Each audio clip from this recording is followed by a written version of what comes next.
Okay, so we've got our wrist strokes nice and relaxed. The next thing that we have to do is learn how to control the height of the stick. Now, when we get to learning to controlling the height of the stick, there are different kinds of strokes. Okay, this stroke that we've learned so far is called the full stroke. It starts and ends in the same position. Now, if you want to have a high stroke that's followed by a low stroke, you need what's called a downstroke. And here's the downstroke. Okay, all I'm doing is I'm starting high, and after the stick strikes the drum, I'm just gently closing my fingers to stop the stick in a low position. Okay, then we can have small full strokes down here. And the last one is called the upstroke. We're going to start down here and gently lift the stick up. So we have full stroke, downstroke, then upstroke. And a very simple exercise for this is to do this. We're going to go down, up, down, up, down, up, down, up. Okay, you can work this with both hands. Left hand down, up, down, up, down, up. Same thing. So you begin to learn how to control the height of the stick. Now we're talking about only basically high and low.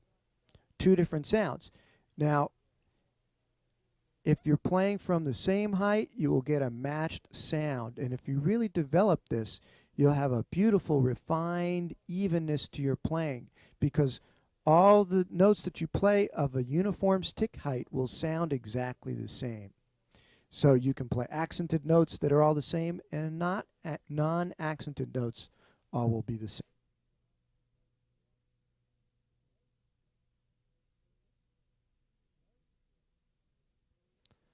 The buzz stroke, or the closed roll, is a very, very important fundamental skill for the drummer as well. And drums, usually when you hit them, it just goes bop, and that's all you get. But a trumpet player can pick up a trumpet and get a long tone. They can go bop. All right? So we create a long tone by creating what's called an illusion of a long tone. We make lots of notes very, very close together that the listener is fooled into thinking is a sustained tone. And this involves letting the stick bounce. Most important concept here, let the stick bounce. So if you remember when we dribbled the stick, we want to get in that same position. Middle finger underneath, thumb on the side.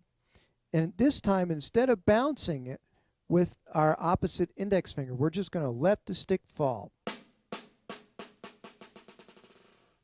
Just like if you had a basketball and you just released it and you let it bounce to the ground naturally. That's what we're going to do with the stick. So all I'm doing with my right hand is I'm in that position, and then I go down and I freeze. Move nothing. Not even the slightest movement.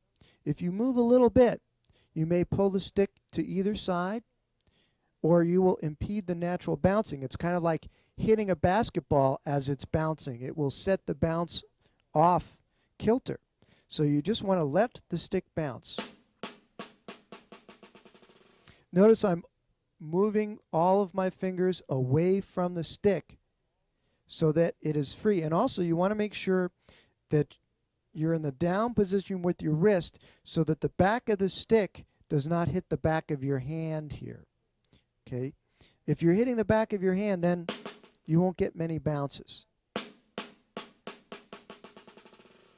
And you want to try this with both hands.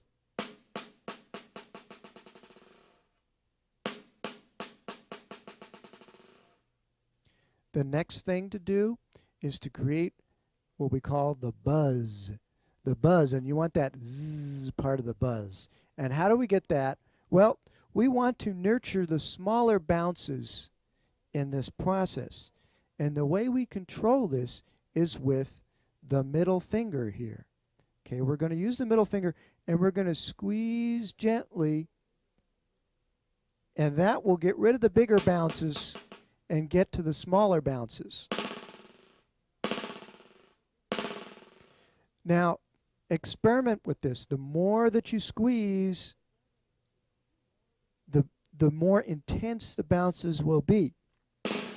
If you squeeze too hard, then you're going to force the stick into the head. Not enough, then you'll get the big bounces. So you want to experiment with just having the right touch on that middle finger. Sometimes I will release the middle finger about halfway through the buzz process, very gently. And if you look really carefully in here, you'll see that. See if I can show this to you. And the middle finger comes off.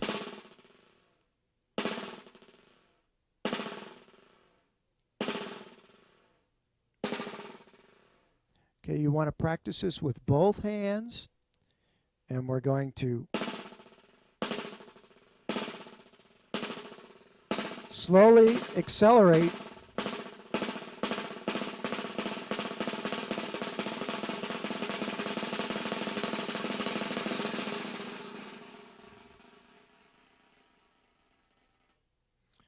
All right, so the buzz stroke, and you want to work on it soft